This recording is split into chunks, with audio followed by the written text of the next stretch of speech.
우리는 앞에서 세 차례에 걸쳐서 에베소 교회에 주시는 말씀에 대해서 상고했습니다. 에베소 교회가 진리를 붙잡고 많은 어려움 속에서도 진리를 붙잡고 이 진리의 싸움을 잘 감당한 것에 대해서 주님께서 칭찬하신 것을 보았고, 하지만 그들이 처음 사랑을 버림으로써 주님으로부터 심한 책망을 받은 것도 우리가 상고했습니다. 오늘 우리가 마지막으로 에베소 교회와 관련해서 보려고 하는 것은 2절에 내가 내 행위와 수고와 내 인내를 알고 라고 하는 이 부분입니다. 행위와 수고와 인내를 안다 하고 말씀하시고, 또 그것에 따르는 주님의 상급에 대한 약속이 7절에 나와 있죠. 귀에 있는 자는 성령이 교회들에게 하시는 말씀을 들을지어다. 이기는 그에게는 내가 하나님의 낙원에 있는 생명나무의 열매를 주어 먹게 하리라. 이 말씀을 우리가 오늘 살펴볼 텐데, 교회의 머리이신 주님은 오른손에 7별을 붙잡고 7 금촛대 사이를 거니시는 분으로 1절에 나오죠. 이것은 1장에서 사도 요한이 보았던 주님의 환상 가운데 보았던 주님에 대한 묘사와 똑같은 것입니다. 여러분 13절을 보시면 1장 13절에 촛대 사이에 인자 같은 이가 그랬죠? 촛대 사이를 거니신다는 말은 없지만 촛대 사이에 인자 같은 이가 계시다. 그리고 16절에 뭐라고 그랬어요? 그의 오른손에 7별이 있고, 7별은 교회의 사자들, 목회자들 또는 지도자들을 주님이 붙잡고 계시다 하는 얘기죠. 7교회만이 아니라 7교회는 다시 한번 말씀드리거니와 모든 주님의 교회, 모든 시대의 모든 주님의 교회를 다 일컫는 말입니다. 그러니까 주님께서 붙잡고 계시다 그렇게 말씀을 하고 있죠. 그리고 주님의 교회 사이를 주님께서 언제나 이 교회 사이를 교회와 교회들, 우리는 우리 교회가 있죠. 우리는 베샬롬 교회가 우리 교회라고 생각하죠. 그러나 주님께서는 그런 방식으로 보시지 않는다는 거죠. 그러니까 오늘날 우리 교회라는 것이 얼마나 많은 교회와 교회 사이에 경쟁을 낳고 교회와 교회 사이에 심지어는 분쟁까지도 낳는 이런 일들을 우리는 봅니다. 왜 그래요? 그 열심이, 우리의 열심이, 제가 전에 한번 말씀드렸나요? 어느 목사님이 교회를 개척했어요. 그리고 목사님하고 사모님이 전도하러 다니는데 옆에 큰 교회가 있어요. 그 교회 권사님 같은 분인데 여기서 전도하지 말라고, 여기 우리 구역이라고. 이런 일들이 왜 일어나죠? 잘못 배워서 기가 막힌 일들이 일어나는 거죠. 주님의 교회예요. 주님의 교회예요. 그리고 또 하나는 사대교회 같이, 야, 이게 교회야? 라오디게아 교회 같이 이게 교회야? 우린 이렇게 말할 만한 교회들이 너무나 많은데도 불구하고 우리가 볼 때는 주님은 교회들에게 말씀하세요. 교회라고 말씀하세요. 이것도 놀라운 일이죠.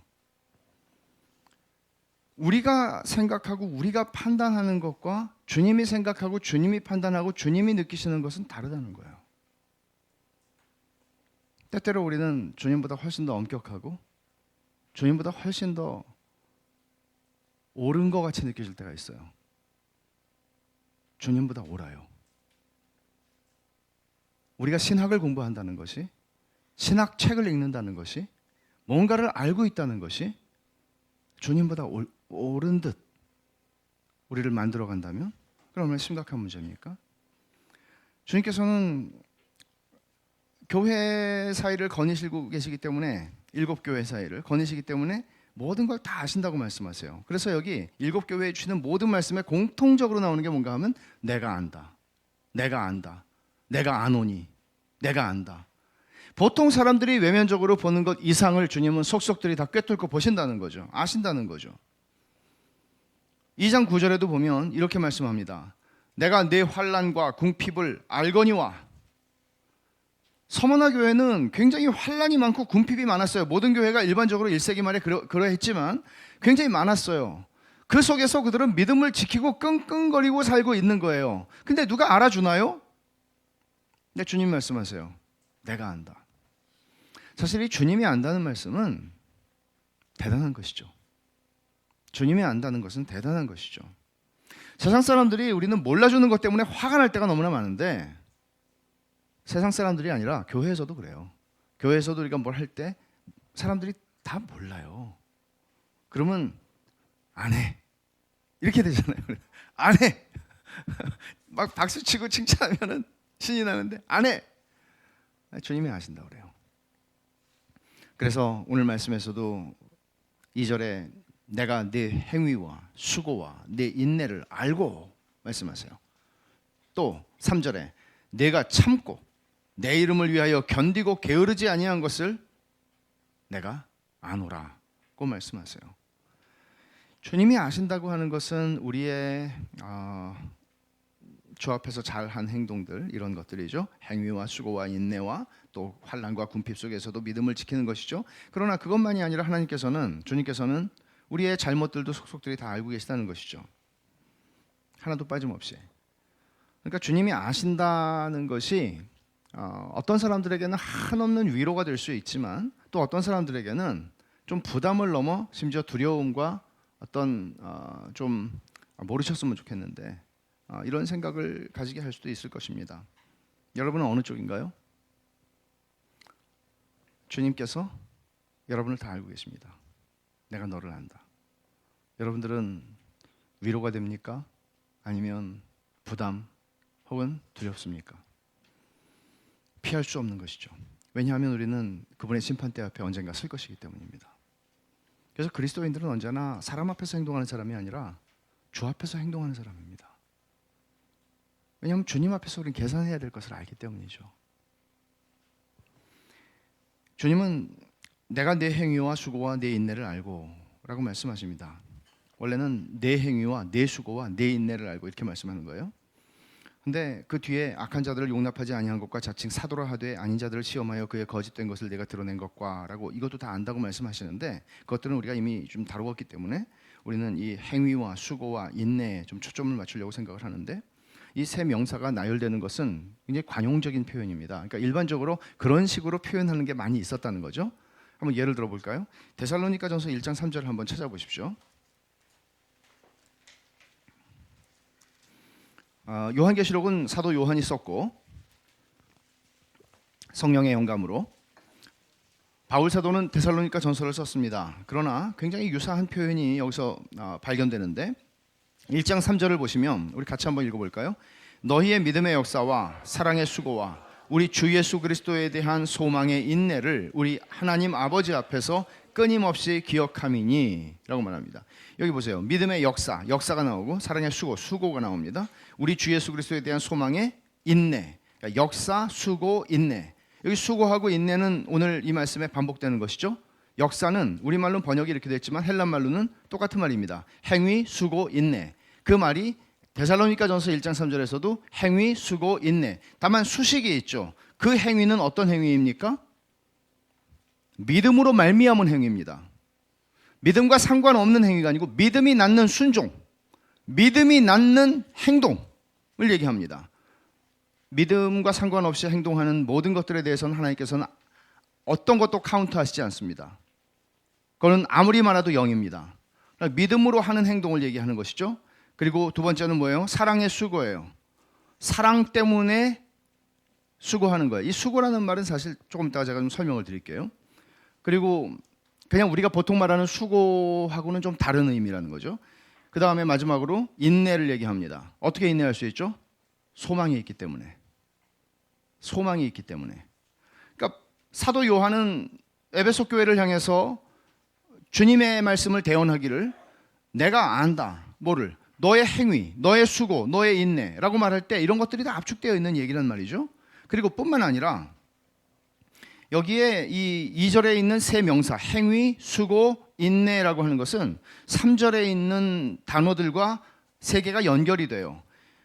3절에 뭐가 있나 하면 내가 참고, 첫 번째 참고, 두 번째 내 이름을 위하여 견디고가 있어요. 세 번째 게으르지 아니한 것을. 그러면 이 세 가지가 앞에 있는 행위와 수고와 인내에 걸리는데 먼저 뭘 볼까요? 수고한다는 말을 보죠. 수고한다는 말이 어디에 걸릴까요? 참고, 견디고, 게으르지 아니함. 이 세 가지 중에서 게으르지 아니함가 걸립니다. 왜 그런가 하면 우리말로는 게으르지 아니함이라고 번역됐지만 헬란말로는 같은 어근이에요. 수고라는 말하고 게으르지 않다는 것이. 그러니까 게으르지 않다는 말은 사실은 이런 뜻이에요. 열심히 수고했음에도 불구하고 약해지지 않고 지치지 않고 낙심하지 않고 피곤하지 않고 계속 그 일을 하고 있다는 거죠. 이게 수고예요. 게으르지 않다라고 번역된 이유는 과중한 수고를 하다가도 포기하거나 멈추지 않았다는 말을 지금 하고 있는 것이죠. 그러니까 힘에 지나는 수고를 했어요. 그러다가 아유 나 더 이상 못하겠다. 그렇게 말하지 않았다는 거예요. 너희가 아유 나 이제 안 할래요 라고 말하지 않았다는 것입니다. 그런 의미에서 게으르지 않다라고 번역이 됐는데, 여기 그 수고라는 말, 이 같은 어근이라고 그랬죠. 게으르지 않다는 말도. 근데 수고한다는 말은 그냥 수고했어요 라고 말하는 그런 의미가 아니라 이것은 지치고 피곤하도록 애쓰는 거예요. 그러니까 축구 선수가 전반전, 후반전 45분 뛰고 연장전 30분 뛰고 정말 탈진할 거 아니에요. 그건 이제 수고한 거죠. 이런 개념이란 말이에요. 그 신학교 다닐 때 헬라어를 공부할 때 단어를 외워야 되잖아요. 뭐 생전 처음 보는 단어들을 막 외워야 되는데 이 수고한다는 단어는 외우기가 굉장히 쉬웠어요. 왜냐하면 이 단어는 코피아오라는 이름, 그러니까 동사가 코피아오예요. 그러니까 코피 나도록 수고한다. 이거 뭐 외우기 쉽잖아요. 코피아오. 이 단어는 절대로 안 잊어버려요. 헬라어를 배운 사람들은 코피 나도록 수고해라. 이게 이 단어의 의미예요. 코피가 안 나면 수고한 게 아니죠. 이런 뜻이라고요. 뭐 발바닥에 땀 나게, 우리식 표현들이 있죠. 코피 나게. 주님께서 아신다고 얘기할 때 이 수고한 것 그리고 게으르지 아니한 것을 아신다고 그럴 때 주님은 너희가 지칠 만큼 수고를 하고도 내려놓지 않고 그걸 계속 감당하는구나. 내가 안다. 그 얘기를 하는 거예요. 두 번째로 인내라고 하는 단어가 2절에서는 세 번째 나오는 단어죠. 행위, 수고, 인내. 인내가 세 번째 나오는데 이거는 뭐에 걸릴까요? 3절에 내가 참고라는 말하고 인내한다는 말은 같은 단어예요. 그냥 같은 단어가 쓰였어요. 두 군데에서. 이거는 뭐 오래 참는 인내로서 안팎의 어려움들을 너희가 견디고 지금까지 견디고 있구나. 이제 그런 말을 하는 것이죠. 그 다음에 세 번째로 행위가 나오는데 행위는 그러면 남은 거 어느 거예요? 3절에 내 이름을 위하여 견디고죠. 견딘다는 거예요. 근데 이거는 사실 어떤 단어의 어근이나 이런 것들이 같은 개념은 아니에요. 아니지만 어떤 의미로 지금 이것을 연결시킬 수 있나 하면 견디고라고 하는 단어는 이런 뜻이거든요. 어떤 무거운 짐을 들고 짊어지고 옮기고 메고 가고 이런 개념이에요. 그러면 지금 행위라고 하는 거는 사실은 이 행위라고 하는 말에 문법적으로 이거를 잘 분석을 하면 앞에 행위라는 말을 이거 복수예요. 이거는 너의 행위들을 내가 안다. 근데 그 다음에 나오는 건 단수로 쓰는데 이 뒤에 나오는 두 단어 수고와 인내라고 하는 거는 행위를 부연 설명해주는 두 개의 단어란 말이에요. 그러니까 행위는 포괄적으로 얘기를 하는 것이죠. 그러면 그건 뭔가 하면 믿음으로 내가 짐을 짊어지고 가는 거예요. 믿음 보세요. 수고하고 무거운 짐진 자들아 다 내게로 내가 너희를 쉬게 하리라. 그리고 주님이 그랬어요. 너희들은 아무것도 매지 않아도 돼 라고 말씀하진 않았죠. 내 멍에는 쉽고 가벼우니라고 말씀하시죠. 그러니까 주님과 함께 멍에를 짊어지고 가는 거예요. 우리에게는 짊어져야 되는 짐이 있어요. 분명히. 근데 그 짐이 주님과 함께 짊어지고 가는 짐이기에 가벼울 수 있는 거죠. 그러면 생각해 보십시오. 여기서 우리가 주님께서 내가 내 행위들을 안다고 말씀하실 때 그거는 주 예수의 이름을 위하여 견디는 것입니다. 주 예수의 이름을 위하여 내려놓고 싶어. 내려놓으면 내가 내 사회생활이 더 편할 수 있는데 내려놓으면 내가 더 좀 편한 길이 보이는데 다 눈에 보이는데 내가 이 믿음만 잠깐 그냥 내려놓으면 되는데 이런 생각들을 우리에게는 이런 생각들이 있는 거죠. 근데 그거를 내가 내 행위들을 안다고 주님 말씀하실 때 에베소 교인들은 그걸 내려놓을 법도 한데 그걸 내려놓지 않고 끝까지 가지고 가는 거예요. 그게 뭐예요? 수고와 인내예요. 수고와 인내예요. 그리스도의 이름을 위해서 참고 인내하는 것이죠. 에베소 사람들이 그걸 감당했다는 것이죠. 자기들이 그리스도인이기 때문에 자기들이 예수를 믿는 사람이기 때문에 감당해야 되는 게 있어요. 내가 예수를 안 믿으면 여러분 그렇게 안 해도 돼요. 여러분 신앙이 없으면 그렇게 안 사셔도 돼요. 근데 우리에게는 그렇게 살아야 하는 게 있어요. 왜? 믿는 사람이기 때문에. 믿는 사람이기 때문에 손해를 봐야 되는 게 있고요. 불이익을 그냥 감내해야 되는 게 있어요. 믿기 때문에. 믿기 때문에. 그러니까 그런 막 우리가 말 함부로 할 때는 그러잖아요. 아유, 내가 믿음만 없었으면 너는 막 이렇게 하잖아요. 내가 믿음만 없었으면 너는. 우리는 믿음 때문에 우리가 내려놓지 말아야 할, 내려놓으면 안 되는 게 우리한테는 있어요. 믿는 사람들은 그걸 아는 사람들이에요. 그걸 주님께서 말씀하는 거예요. 에베소 사람들, 에베소의 교인들은 어떻을까요? 에베소는 에게해에 인접해 있는, 에게해 있고 지중해에 있으니까 거기 인접해 있는 큰 항구 도시예요. 로마 제국에서는 손가락에 꼽을 만한 큰 도시였습니다. 특별히 이 로마가 통치를 하면서 이 소아시아 지역에서는 버가모, 서머나 에베소 아주 서로 경쟁적으로 그 자기들의 자부심을 위해서 경쟁하던 그런 도시들 중에 하나였습니다. 원래 뭐 그 당시에 인구가 뭐 250만이라고 쓰여진 책들이 여러 개가 있는데 그거를 원고에다가 썼다가 제가 되게 중요한 책, 무지하게 두꺼운 책인데 좀 안 보려고 그러다가 봤거든요, 어저께. 그랬더니 그걸 분석을 쫙 해놨는데 그 당시에 인구조사가 어떤 방식으로 이루어졌고 쭉쭉 썼는데 250만 원 이건 하면은 허튼 소리가 되겠다. 그래서 제가 접었어요, 지웠어요. 250만 원 안 되는 것 같아요. 그럼에도 불구하고 여러분들이 사도행전 19장에서 에베소에서 소동이 일어난 거 아실 거예요. 바울이 복음을 전했어요. 그러자 데메드리오라고 하는 은장색, 그러니까 아데미, 아르테미스라고 그러죠. 아르테미스라고 얘기하고 헬란 말로, 그 라틴 말로는 다이애나예요. 영어로는 다이애나예요. 근데 이 여신을 섬기는 것이 이 에베소에서는 굉장히 유명했고, 이 아르테미스 신전을 세웠는데 그게 한 기원 전에 3차례 정도 재건돼요. 처음에 공격을 받아서 무너지고, 그 다음에 또 한번 불이 타가지고 무너지고, 그다음에 세 번째 세운 것이 이제 사도행전 19장에 나오는 거기에 우리가 아르테미스 신전이 나오는데, 말하자면 이 에베소라고 하는 도시가 돌아가는 것은 전부 아르테미스라고 하는 여신을 섬기는 종교를 둘러싸고 먹고 사는 거예요. 그러니까 우상 장사들이 돈을 많이 버는 것이죠. 그러니까 데메드리오가 이제 데리고 극장으로 들어갔다 그러는데 그 극장도 사실 고대 극장으로는 2만 5천 명 정도 들어가는 극장이라니까 어마어마한 것이죠.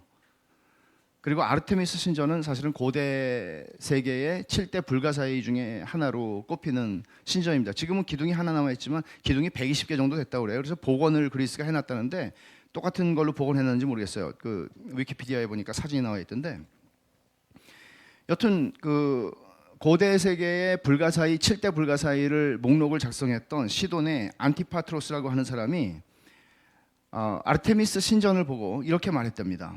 나는 전차를 위한 길이 있는, 그러니까 대전차가 들어갈 수 있는 길이 있는 바벨론의 높이 치솟은 성벽을 봤고, 알페우스가 세운 제우스 신상, 공중 정원, 태양의 거상, 수많은 노동력으로 지은 피라미드, 거대한 마우솔로스의 묘를 봤었다. 그러나 내가 구름 위에 치솟은 아르테미스의 집을 보았을 때 그들 다른 불가사의들은 그 빛을 잃었다. 그리고 나는 말했다. 보라, 올림푸스를 빼면 어떤 장대한 것에도 태양이 비추지 아니하였구나.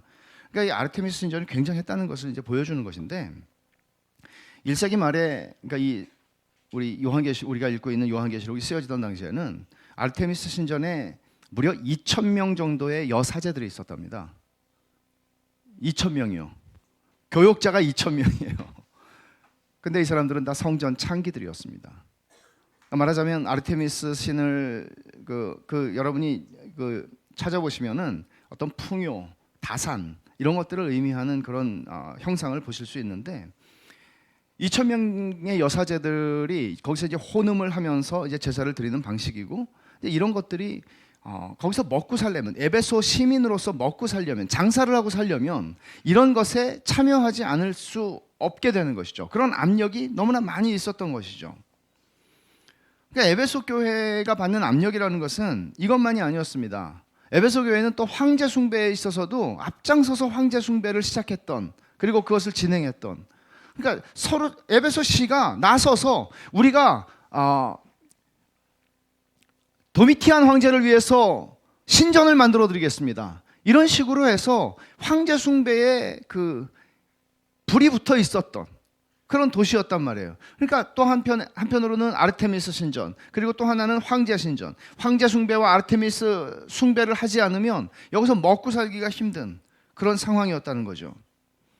또 여기 6절에 보면은 오직 내게 이것이 있으니 내가 니골라당의 행위를 미워하는도다, 나도 이것을 미워하노라. 니골라당이 어떤 것인가에 대해서 학자들이 많이 얘기를 하는데, 적어도 가장 정확한 실마리는 2장 14절과 15절에 나오죠. 이것은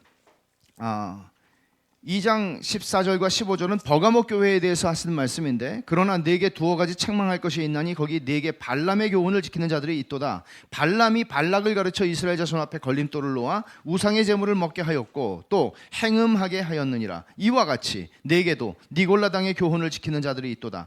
말하자면 니골라당은 어느 한 교회에만 있었던 것이 아니라 굉장히 크게 퍼져 있었던 가르침인데, 이 니골라당이 발람의 교훈하고 같다는 얘기를 하고 있죠.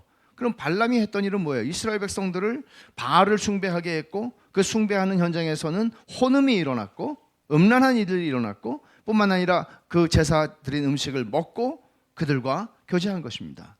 이런 것들이 말하자면 너무나 빡빡하니까, 신앙생활하는 게 너무 빡빡하니까 이렇게 살다가는 도대체 에베소에서 먹고 살 수가 없겠다고 하는 생각들을 하게 되니까 니골라당과 같은 가르침이 나오는 거죠.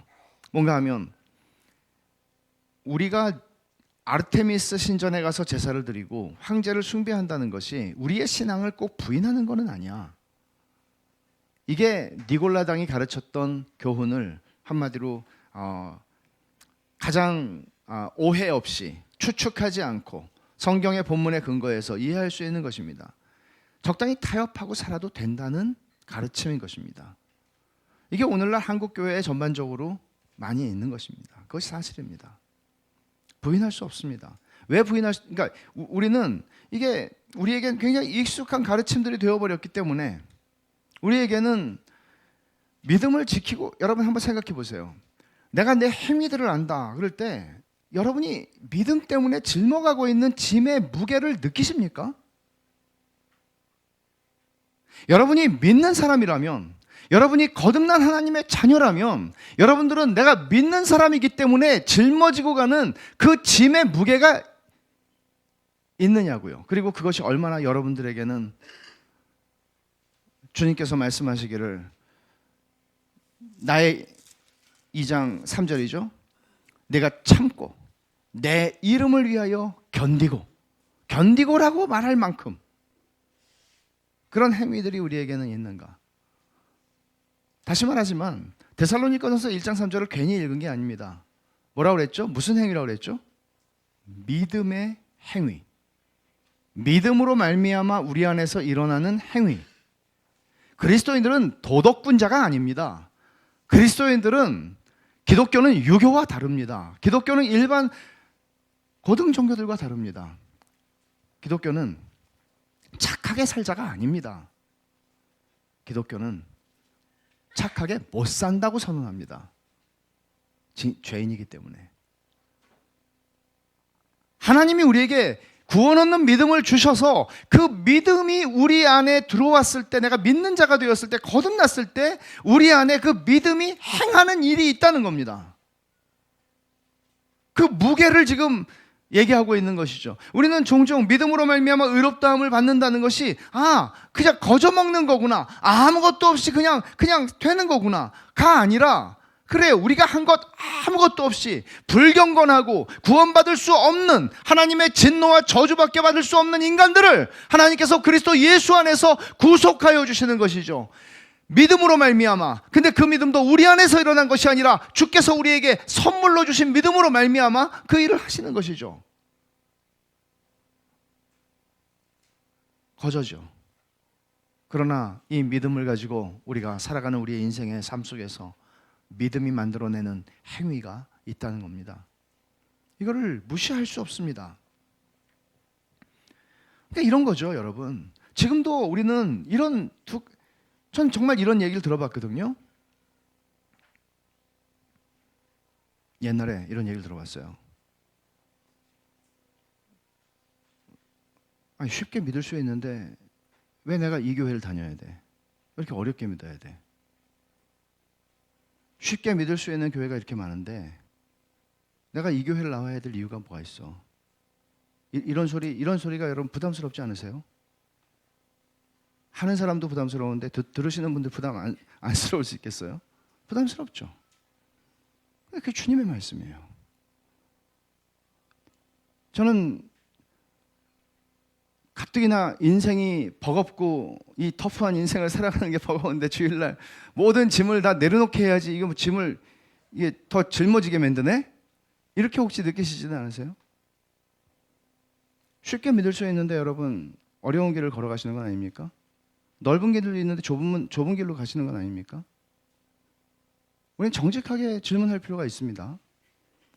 제대로 믿는 건가 내가? 주님이 하신 말씀은 뭔가? 믿음의 무게를 느껴야 돼요. 믿음의 무게가 있어야 돼요, 우리에게는. 그러니까 여러분 잘 들으세요.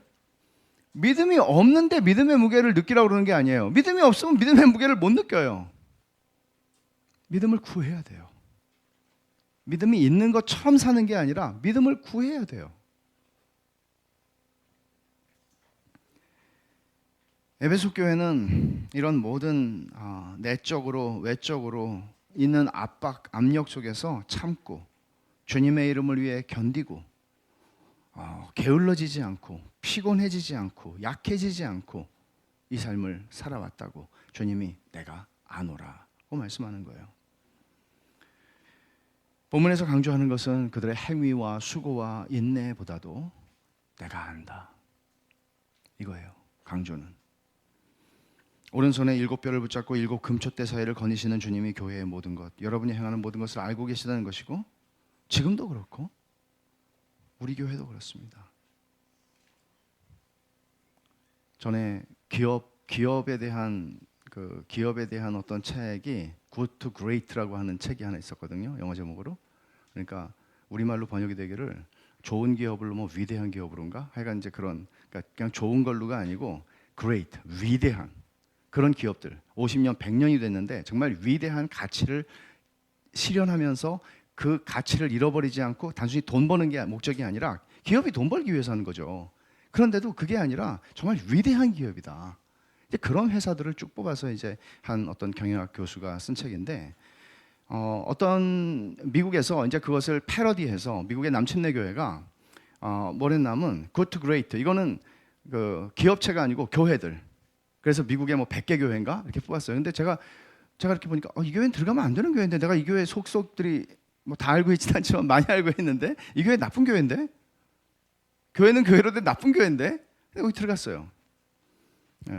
사람들은 그렇게 할 수 있어요. 그러나 주님은 안 속아요. 주님은 다 알고 계세요.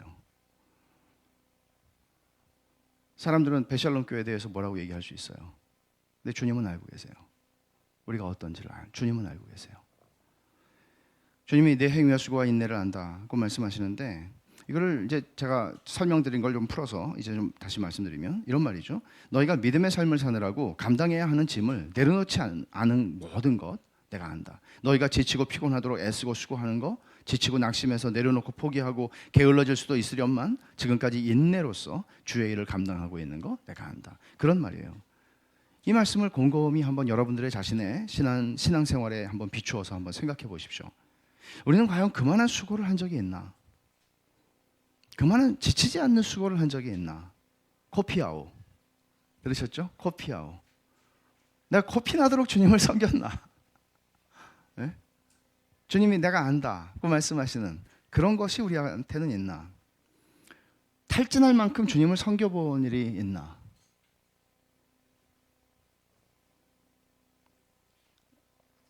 우리 대다수는 직장이나 일터에서 우리 일을 감당하느라 지쳐도 몸이 아파도 그만두고 싶어도 여전히 그 일을 감당하고 살아왔을 것입니다. 그렇죠? 그렇게 하셨을 거예요. 주님께서 그것을 안다고 말씀하는 것은 아닙니다. 물론 주의해서 들으십시오. 여러분이 직장 일을 하는 것이 하나님하고 무관하고 우리 신앙과 무관하다는 그런 얘기를 하는 게 아닙니다. 우리는 하나님 앞에서 하듯이 우리 직장 일을 하는 것이 주님이 우리에게 주신 명령이고 우리는 그렇게 살아야 하고 또 그것에 대해서 주님은 우리를 칭찬하실 것입니다. 그러나 여기서 내가 내 행위와 인내와 수고를 안다고 말씀하실 때 그것을 포함할 수 있지만 그것 이상을 말합니다. 여러분, 왜 우리가 직장 일을 하면서 아파도 일어나기 싫어도 때려치우고 싶어도 그 일을 합니까? 돈을 벌어야 되니까. 그렇죠? 돈을 벌기 위해서 우리는 합니다. 그렇다면 그것은 어떻게 주께서 우리에게 내가 너를 안다고 말할 때 칭찬이 될 수 있겠습니까? 주님 때문이라면 우리는 그 의미를 물어야 하고 추구해야 하는 사람들입니다. 그래서 이 말은 그 이상 혹은 그것 넘어 주님을 섬긴 일을 지금 말하고 있다는 말이죠. 기본적으로 여러분이 신앙을 지키기 위해서 타협하지 않고 불이익이 올지라도 그걸 감수하고 그 길을 고수한 것. 주님 말씀하시죠. 내가 내 행위를 안다. 혹시 여러분의 예배와 주일에 대한 태도를 한번 생각해 보십시오. 여러분들은 그냥 혹시 좀 몸이 그냥 오늘 좀 피곤한데 오늘은 쉬지. 그렇게 여러분들의 주일은 혹시 가고 있지는 않습니까? 예배는 혹시 그런 방식으로 여러분들에게 여겨지지는 않습니까? 주님의 교회를 섬기는 일도 마찬가지입니다. 월급 주지 않잖아요. 월급 주기보다는 교회에서 일하면 욕먹기 십상입니다. 이렇게 안 한다고 저렇게 안 한다고 그런 일들이 많이 일어납니다. 그런 주님의 몸인 교회에서 여러분들은 자신에게 맡겨진 작은 일을 충성스럽게 감당하고 피곤하고 코피나도록 코피나도록 감당을 해보셨나요? 그리고 지쳤지만 또 게으르지 않게 약해지지 않게 또 계속해서 감당하셨나요? 제가 지금 이런 말씀을 드리는 것은 여러분들에게 죄책감을 불러일으키기 위해서 여러분 가운데 어떤 분들의 죄책감을 불러일으키려고 하는 말은 아닙니다. 사실 본문에서 이 말씀을 하고 있는 의도는 뭔가 하면 우리 안에 주님에 대한 사랑을 다시 불붙듯하게 하기 위한 것입니다. 주님에 대한 사랑을 불붙게 하려는 것이 주님의 이 책망과 칭찬의 목적입니다. 왜냐하면 우리가 하는 모든 수고와 섬김은 여러분 생각해 보십시오. 내가 내 아내를 사랑한다면, 내가 내 자식들을 사랑한다면 내가 어떤 수고를 감당하면서 적당하게 하겠습니까?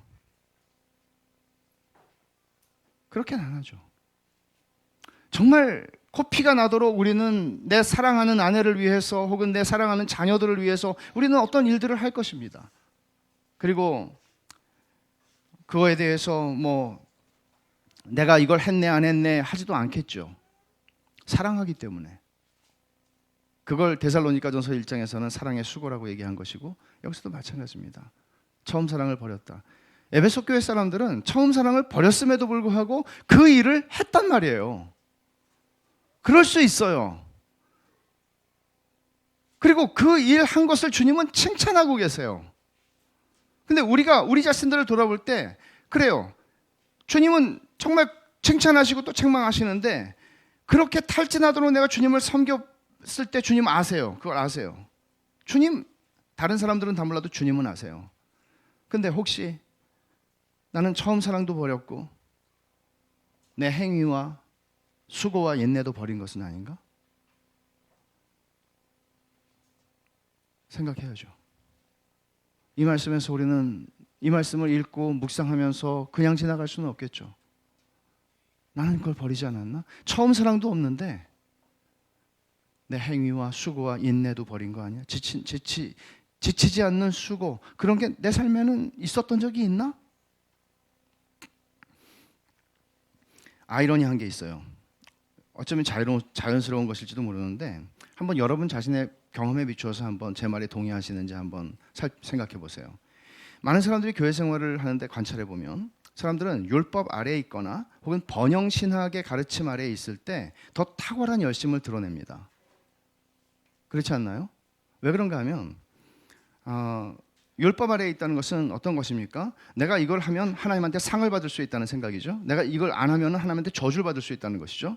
그러니까 이 종교 사기꾼들, 종교 장사꾼들은 전부 다 그런 종교적 뭐라 그러니까 협박이죠. 이런 것들을 얼마나 많이 하는지 알 수가 없습니다. 그럼 거기서 그것에 못 이겨서 또 해나가는 것이죠. 그리고 번영신학이라고 하는 것 자체가 뭐 율법주의지만은 번영신학도 결국은 내가 하나님한테 건강을 되찾기 위해서는, 혹은 내가 부자가 되기 위해서는, 혹은 우리 애들이 잘 되기 위해서는 내가 하나님한테 드릴 수 있는 걸 더 많이 드리고 할 수 있는 수고를 더 많이 하고 이렇게 하는 것이죠.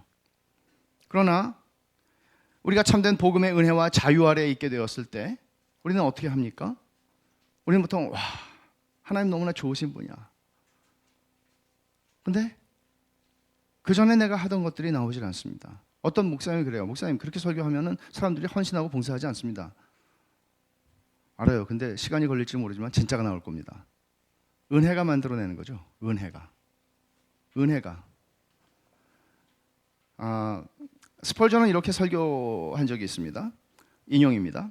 사람이 그리스도를 위해서 일할 때는 온 힘을 기울여야 합니다. 확실히 우리는 복음 아래에 있으면서 율법 아래에서 요구되는 것보다 못한 사랑을 주님께 드려서는 안 됩니다.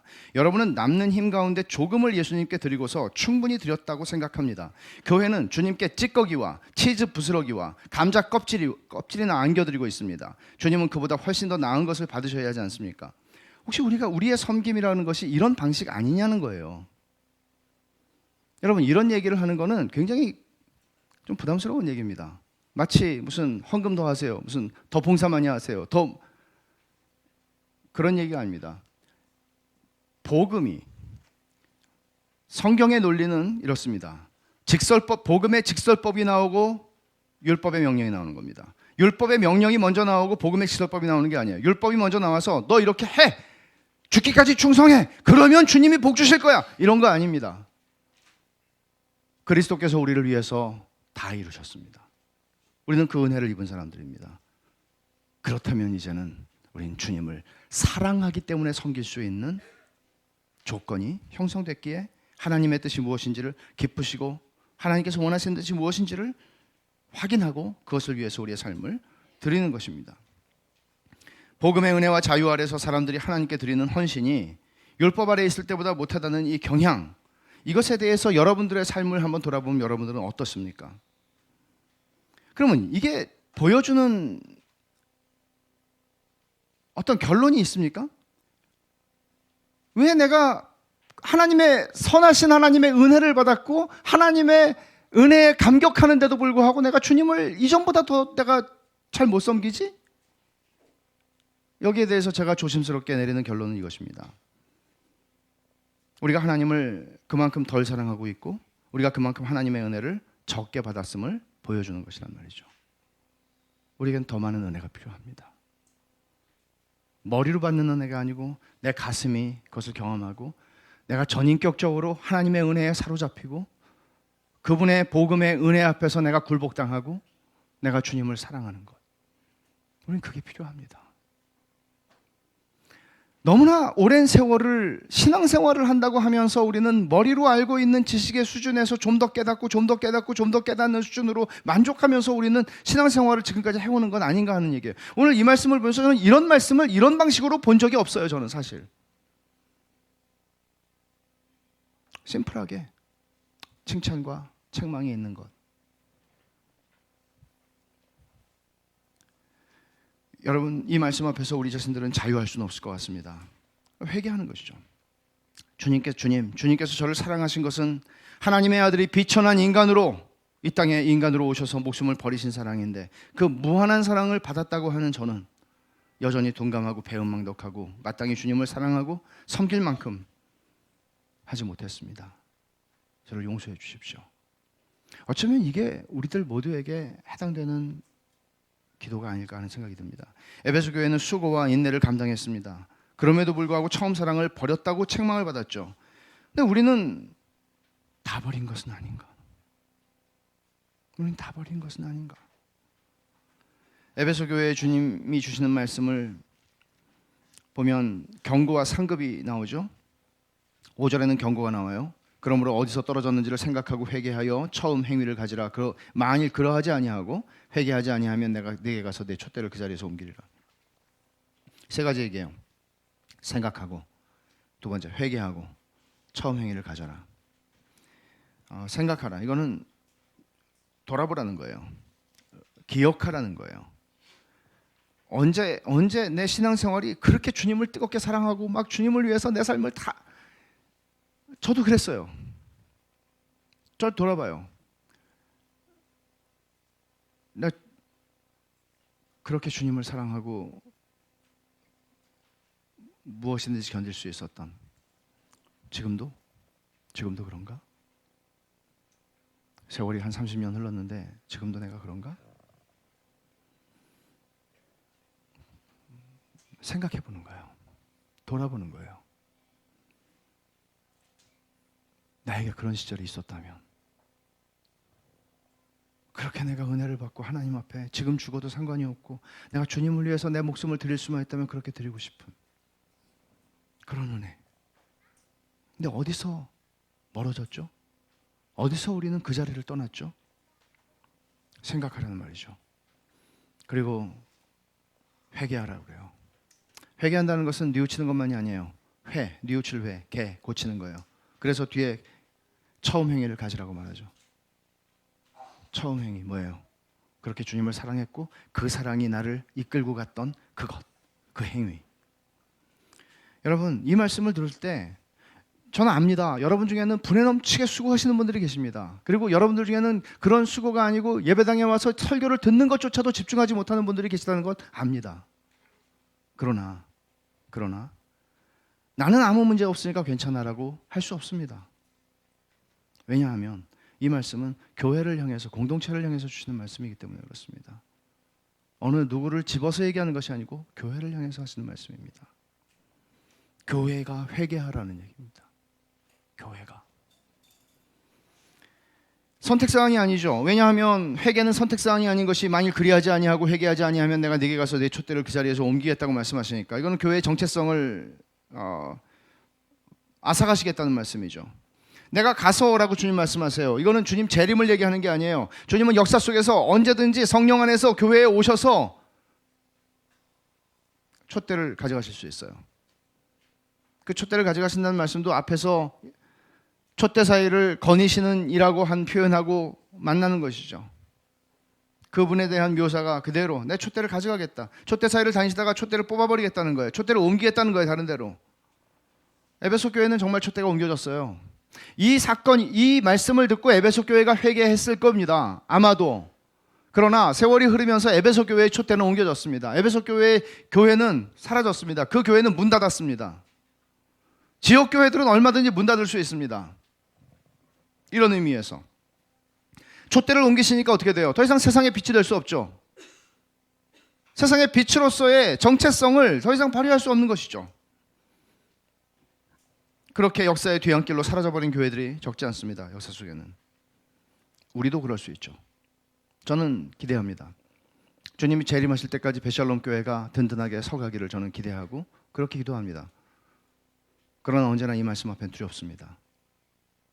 우리도 역사의 뒤안길로 사라져간 많은 교회들 중에 하나가 될 수도 있다는 것이죠. 만일 그리하지 아니하면, 회개하지 아니하면. 상급에 대한 은혜로운 약속도 우리는 빼놓을 수 없습니다. 7절에 귀 있는 자는 성령이 교회들에게 하시는 말씀을 들을지어다. 이기는 그에게는 상급이 누구에게 주어지는가 하면 이기는 그에게는 내가 하나님의 낙원에 있는 생명나무의 열매를 좀 먹게 하겠다고 말씀합니다. 은혜로운 약속입니다. 귀 있는 자는 성령이 교회들에게 하시는 말씀을 들을지어다. 이건 선지자들이 하는 방식이고 예수님도 이런 방식으로 말씀을 종종 하셨죠. 모두가 다 들을 수 있는 게 아닙니다. 지금도 마찬가지입니다. 지금도 우리는 같은 시간에 같은 장소에 모여서 같은 말씀을 듣고 있지만 모두가 다 듣는 건 아닐 수 있습니다. 그래서 주님은 이렇게 말씀하시는 것입니다. 주의 말씀을 듣는다는 것 자체는 영광이고 은혜입니다. 주님이 우리에게 말씀하셔야 할 이유가 있나요? 전능하신 하나님, 무한하신 창조주께서 내게 말씀하셔야 할 이유가 있나요? 없습니다. 말씀하시는 것이죠.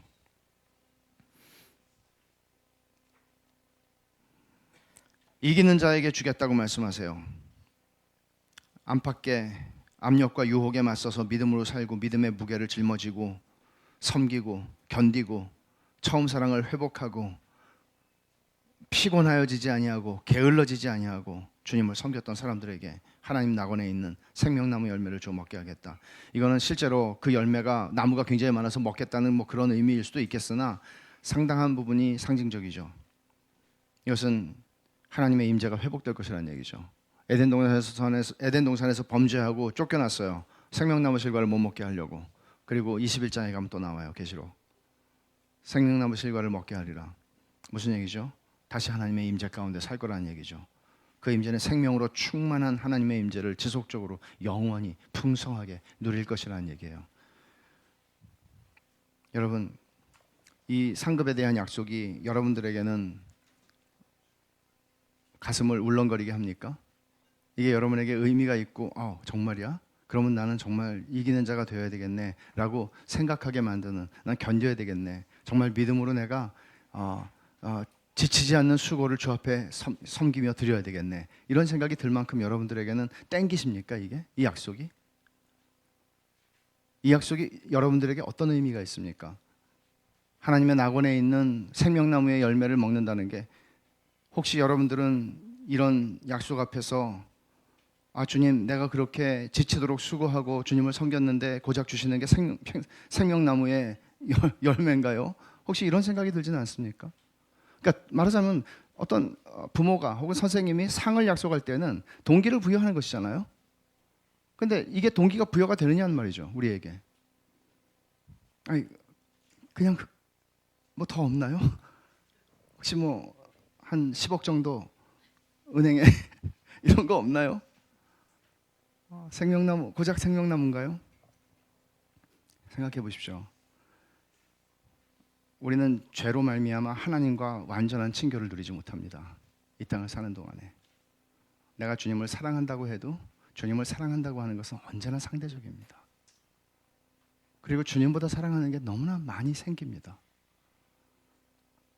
싫습니다. 그리고 주님을 정말 사랑하는데, 머리로도 사랑하고 다 사랑하는데 내 가슴이 주님을 더 뜨겁게 사랑했으면 좋겠는데 그게 따라가지 못하는 게 힘듭니다. 내가 주님을, 내 생명을 다 들여서 내 피를 다 쏟아서 주님을 사랑해야 한다는 것을 알아요. 그리고 그렇게 하고 싶어요. 근데 내 가슴으로 항상 그렇지 않다는 것도 고백하지 않을 수가 없어요. 그게 답답해요. 내 머리와 내 가슴과 내 손발이 똑같이 하나님, 주님을, 내 사랑하는 주님을 향해서 완전하게 받쳐질 수 있다면, 그러고도 아무 여한이 없고 아무 유감이 없고 나 저것도 좀 가지고 싶은데, 저것도 좀 누리고 싶은데, 이런 생각하지 않고 그냥 주님께 온전히 나 자신을 드릴 수 있으면 정말 좋겠어요. 근데 우리의 죄성이라고 하는 것이 얼마나 세상과 세상에 있는 것들을 사랑하게 만들고 주님을 향한 나의 사랑을 나뉘어지게 만드는지, 이런 것들을 생각하면 답답하죠. 근데 주님 말씀하세요. 거기서는 그게 없어. 아담이 누렸던 것, 아니 그 이상으로 네가 나를 사랑하는 것을 온전하게, 그리고 나의 사랑을 네가 온전하게 누릴 거야. 생명으로 충만한 하나님의 임재를 우리가 경험하게 되는 그 삶으로 우리를 데리고 가시겠다는 거죠. 얼마나 큰 축복입니까? 그래서 이 말씀, 이 상급이 내게 의미가 있다면 그는 이기는 자가 될 것입니다. 그렇게 살 것입니다. 별로 길지도 않은 인생을 삽니다. 아무리 100세 시대 그래도 100년입니다. 우리가 주의 이 말씀 앞에서 취해야 할 태도는 두려움과 겸비함입니다. 나는 지금까지 죽도록 주님을 섬겨왔으니, 그 피가 뭐야? 죽도록 피깔지 흘리면서 내 주님을 섬겨왔으니 나는 I'm okay. 그렇게 말하는 게 아닙니다. 교회를 향해서 주님 말씀하십니다. 교회에 대한 자부심을 가진 사람들을 종종 만납니다. 우리 교회는 모든 사람을 치유하는 공동체네, 우리 교회는 예배가 놀랍네, 우리 교회는 이러하네. 좀 세상적인 냄새가 많이 납니다. 그거 심해지면은 싸운다니까요. 교회에 대한 이런 자부심들이 주의 이 말씀 앞에서 어떻게 설 수 있겠습니까? 주 앞에 은혜를 구하고 두려움과 겸비함으로 주님이 오시는 날까지 주님 믿음을 주셔서 신실하게 네 행위와 수고와 인내를 내가 안다. 그리고 네가 처음 사랑을 붙잡았구나. 이런 말씀을 들을 수 있으면 좋겠고, 주님께서 당신의 말씀으로 교회를 세워가시는 이 거룩한 일에 우리 모두가, 목사는 목사로서, 장로는 장로로서, 집사는 집사로서, 권사는 권사로서, 신자는 신자로서, 교회의 지체로서 이 거룩한 일에 우리 자신들을 멋지게 드릴 수 있으면 좋겠습니다. 기도합시다. 하나님 아버지, 감사합니다.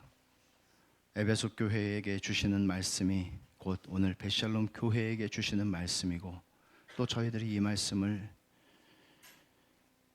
주의 말씀을 두려움과 겸비함을 가지고 듣습니다. 하나님 아버지, 저에게 믿음을 더하여 주시옵소서. 저희에게 주님을 더 사랑하게 하여 주시옵소서.